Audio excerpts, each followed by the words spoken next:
Sama juga dalam konteks negara kita banyak kejayaan. Sama ada tuan-tuan suka kejayaan ataupun tidak, kejayaan tetap ada.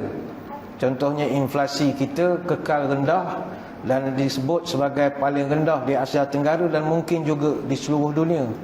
Ini kerana berdasarkan laporan inflasi negara kita kekal pada 2.8%. Berbanding dengan negara-negara jiran, contohnya Thailand, inflasinya 7.7%, Singapura 5.6%, Indonesia 44%, United Kingdom 9.1%, sama dengan Amerika 9.1%, dan negara-negara Kesatuan Eropah 8.6%. Tapi kita pada 2.8%. Apa sebab? Kerana kita telah membelanja lebih daripada 77 bilion untuk subsidi saja.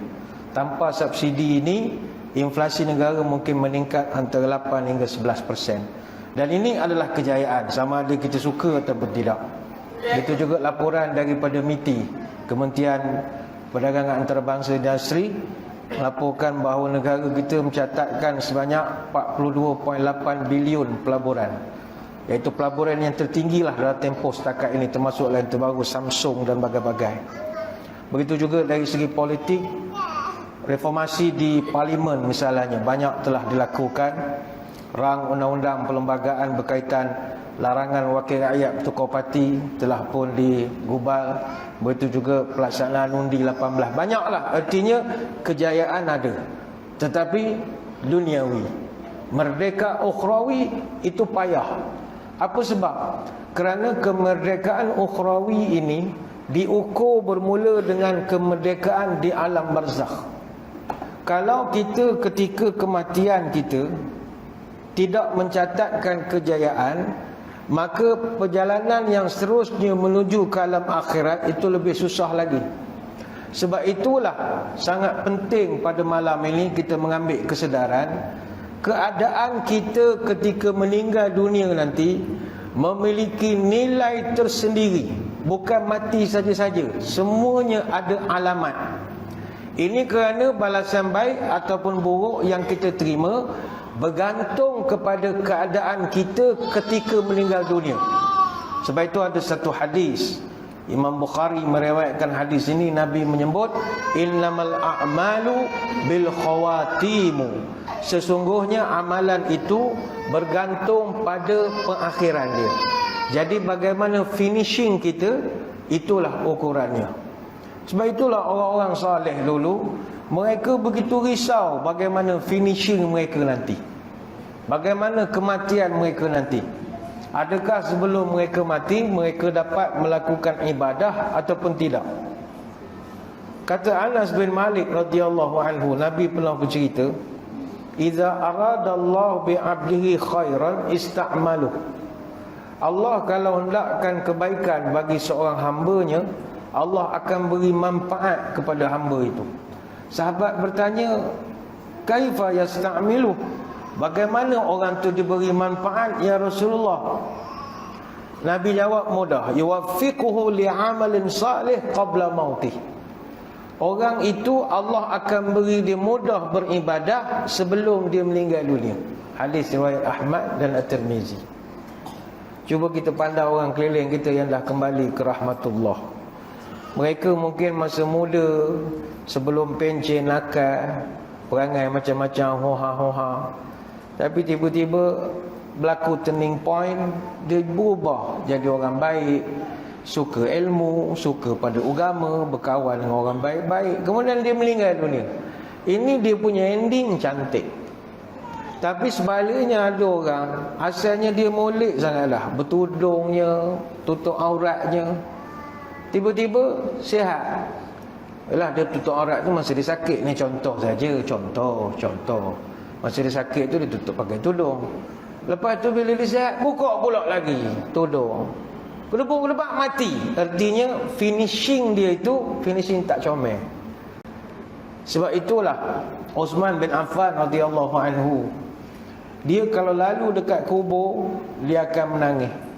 Menangis sampai basah janggut. Sehingga orang bertanya kepada Sayyidina Uthman, "Tazkurul jannata wan nar wala tabki." Tuan, kami selalu tengok Tuan mendengar ceramah, penceramah cerita pasal surga, pasal neraka, tuan relax saja. Tapi watabki min hadha, tapi tatkala tuan lalu dekat kubur, tuan menangis. Apa hal tuan? Osman punya perangai. Kata Osman, macam mana aku tak menangis? Aku pernah dengar Nabi cerita, innal qabra awwalu manazilil akhirah, fa in naja minhu fama ba'dahu aisaru minhu, wa in lam yanju minhu fama ba'dahu ashaddu minhu. Mana mungkin aku tak susah hati.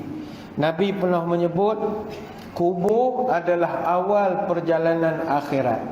Kalau seorang itu selamat daripada siksa kubur, maka perjalanan seterusnya fama ba'dahu aisaru minhu, akan jadi lebih smooth lagi, lebih mudah lagi. Tetapi kalau daripada siksa kubur pun dia tak selamat, maka siksaan selanjutnya asyaddu minhu, akan lebih kejam lagi. Ini hadis riwayat Imam At-Tirmizi. Yang ni dulu kita pernah dah bahaskan di masjid ini tentang alam barzakh. Jadi saya ingat kita tak perlu mengulang lagi tentang alam barzakh ini. Satu alam yang misteri, kita pun tak tahu di mana kedudukan alam barzakh ini. Kalau nak dikatakan alam barzakh ni dalam kubur, bagaimanakah orang yang mati tak ada kubur? Mati dalam laut, mati dalam perut buaya, guna gaya. Jadi alam kubur ni misteri, tak tahu di mana duduknya alam itu. Kadang-kadang kita mimpi jumpa orang dah meninggal, arwah mak, arwah ayah. Kadang nampak dia duduk tepi pantai. Kadang-kadang mungkin alam yang satu lagi itu alam yang lebih luas lagi daripada apa yang dapat kita bayangkan. Namun tuan-tuan sekalian, mustahak untuk kita memahami bahawa kematian ini adalah benda yang menjadi permulaan kepada kemerdekaan kita yang sebenar.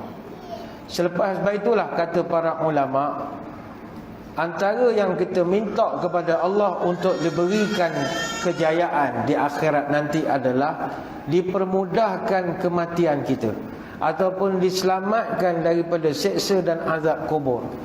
Kita tidaklah takut pada azab itu, bukan. Azab kubur ni kita dah bincang dulu, ada 5 saja. Dia punya je tu bukanlah je sakit walaupun 5 itu, tapi dia tak seteruk azab neraka. Cuma yang kita takut kalau kita tak diberi ucapan yang teguh. Dalam Quran disebut qaulus sabit. Dia dalam kubur nanti kita akan banyak soal jawab.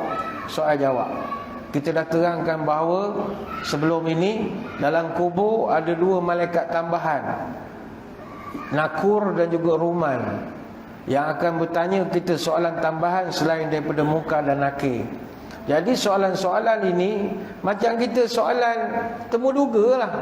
Macam contoh yang buat postgrad, masters, PhD, kalau ada viva voce nak present, nak proposal defend, nak kita punya finding present macam-macam. Jadi examiner akan tanya lah, dia akan tanya mana you punya teori, kerangka framework awak ni macam mana, awak punya DV, IV awak di mana, kenapa awak punya DV tak tally dengan ni, kenapa persoalan awak tak sama dengan awak punya objektif.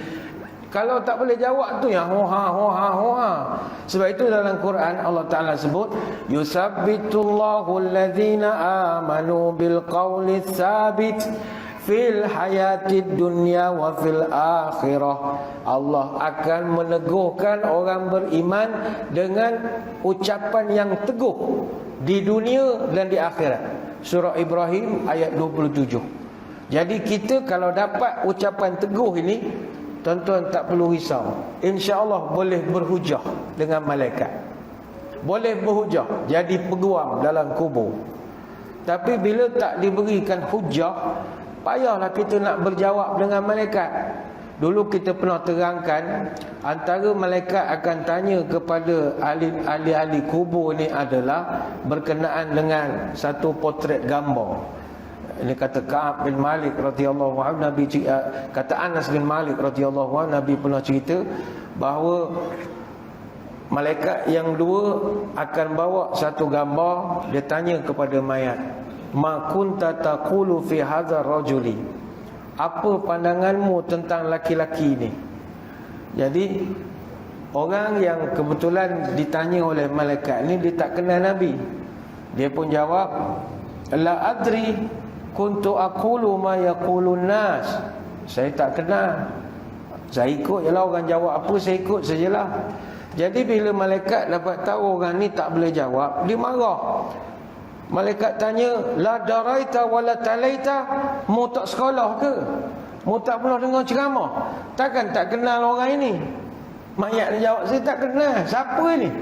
Summa yudrabu bil mitraqi min halilin baina udhunain.